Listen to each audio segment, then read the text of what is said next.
고전의 세계, 헨리 데이빗 소로의 시민의 불복종입니다.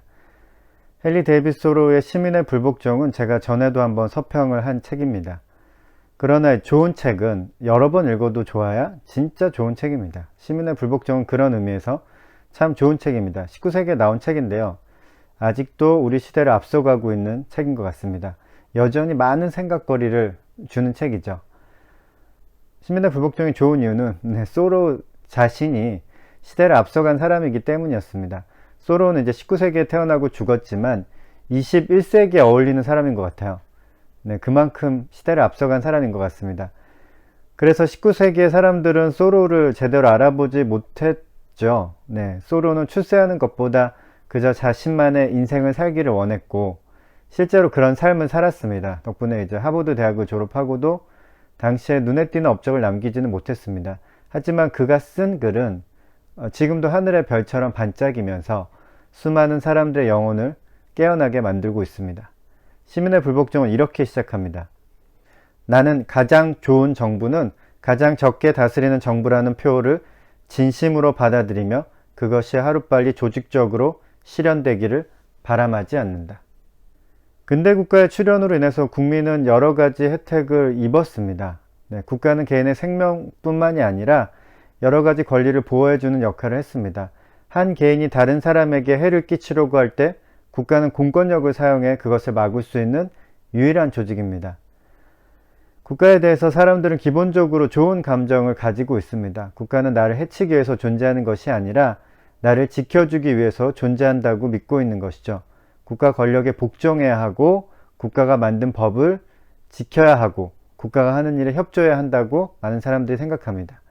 국민이 없으면 국가도 없지만 반대로 국가가 없다면 국민도 존재하기 힘드니까 이러한 감정과 행동은 대체로 납득할 수 있는 것입니다. 하지만 소로는 국가에 대한 우리의 기본적인 자세에 제동을 겁니다. 국가가 선하다는 전제 혹은 느낌을 버려야 한다는 것이죠. 국가는 나쁠 수도 있습니다. 그리고 실제로 나쁜 부분이 많이 있습니다.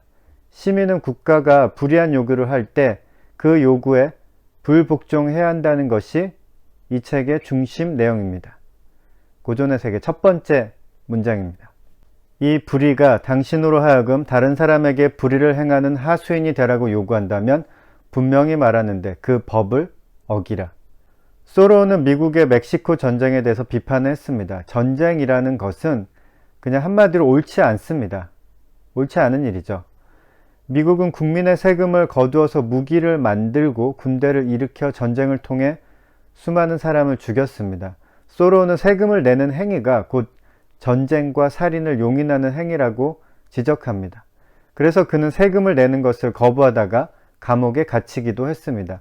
아마 19세기에 살았던 사람들이 소로의 말에 귀 기울여서 반응했다면 20세기에 두 번의 세계대전을 막을 수 있었을지도 모릅니다. 세계대전은 국가 간의 패권 다툼이었고 그것이 가능했던 이유는 국민이 국가의 요구와 명령에 복종했기 때문이었죠. 그런데 안타까운 사실은 소로처럼 생각하는 사람이 정말 소수였다는 것입니다. 민주주의 국가에서는 다수의 선택이 옳은 것으로 판단되니까요. 소로의 생각은 그저 별난 사람의 생각으로 간주되었을 것입니다. 그래도 소로는 포기하지 않았습니다. 자신이 옳다고 생각하는 것을 실천하려고 최대한 노력했습니다. 두 번째 문장입니다. 당신의 온몸으로 투표하라. 그렇다면 국가가 잘못된 결정을 할 때 국가를 막을 수 있는 최선의 방법은 무엇일까요? 쿠데타를 일으키거나 혁명을 일으키는 것일까요? 아닙니다. 쿠데타나 폭력적 혁명은 누군가가 희생되어야 하는 비극적인 과정을 요구합니다. 세상에 어떤 선한 일을 한다고 할지라도 그 선한 일을 위해 다른 무고한 사람이 죽어야 한다면 그 선한 일은 다시 한번 생각해 봐야 합니다. 다양하게도 우리는 합법적으로 또한 피를 흘리지 않고 국가 권력을 바꿀 수 있는 힘을 가지고 있습니다. 그 힘이 너무 작은 것 같아서 그것이 힘이라는 것을 느끼지 못할 정도지만 말이죠. 그 힘은 바로 투표입니다. 소로는 그걸 알고 있었습니다. 많은 정치인은 시민들이 힘을 가지고 있다는 것을 깨닫지 못하게 하고 싶어 하죠. 그래서 투표는 가볍게 던지는 것이 아니라 온몸으로 던져야 하는 것입니다.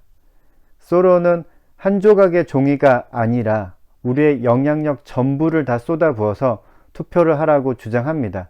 생각하는 소수가 전력을 다하면 거대한 악행을 막을 수 있는 힘이 생긴다는 것을 일깨워주고 있습니다. 고전의 세계 세 번째 문장입니다.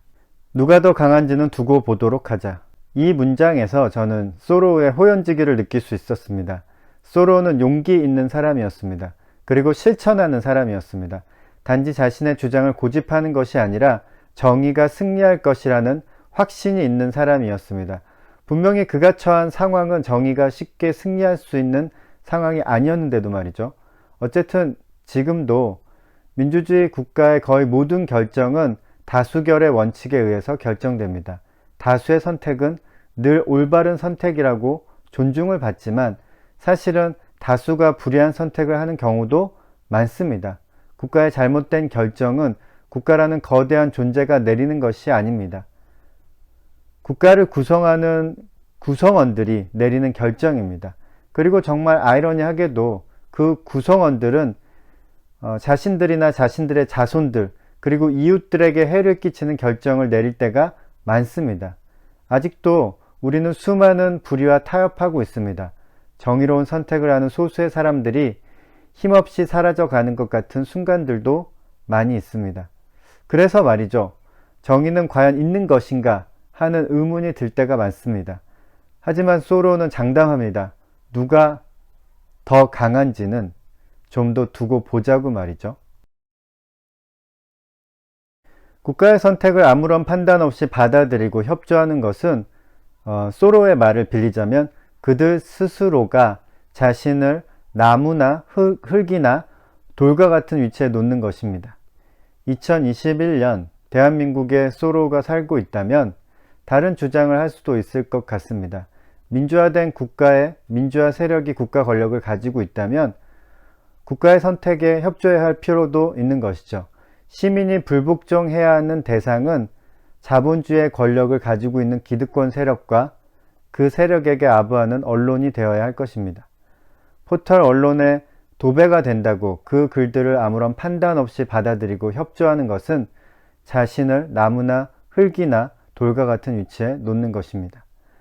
국가는 영원히 있을 때도 있고 없을 때도 있습니다. 영혼이 없는 자들이 권력을 쥐면 국가는 좀비처럼 움직이면서 국가 권력에 도전하는 시민들을 핍박하고 위협을 가합니다. 국가라는 조직을 유지하기 위해서 국가 권력을 위임한 국가의 주인된 시민을 공격합니다. 영혼이 없으니까 그런 것이겠죠. 영혼이 없는 자들은 대개가 자본주의 사회에 충실하게 적응한 자들입니다.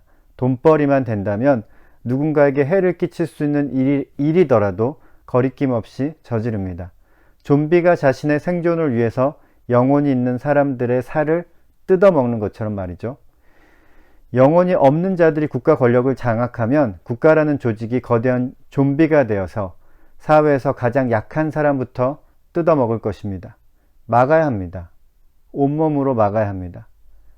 소로의 말처럼 생각하고 행동해야 막을 수 있습니다.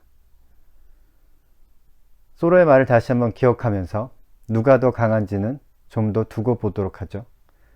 고전의 세계 헨리 데이빗 소로우의 시민의 불복종이었습니다.